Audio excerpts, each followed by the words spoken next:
235 txakur izan ohi ditu normalean Gipuzkoako animalien babeserako elkarteak, baina Igeldoko egoitza epailaren agindu zitsi eta bertako jabeari animaliei tratu txarrak ematea leporatu ondoren, antzeuden animaliak jaso behar izan dituzte.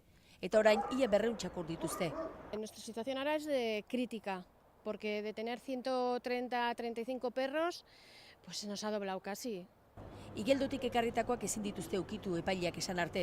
Guztiak etxoletan garbi eta ondo janda daude, baina premiazkoa da orain elkarteak dituen txakurrak adoptatzea edo aldi baterako hartzea.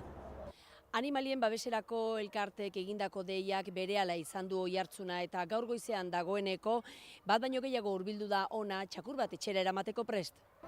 Hoietako bat Garazi da, txakurra aukeratua zuen. Izena ere jarri dio dagoeneko. Hori da Lurrero Gargi izenaruna.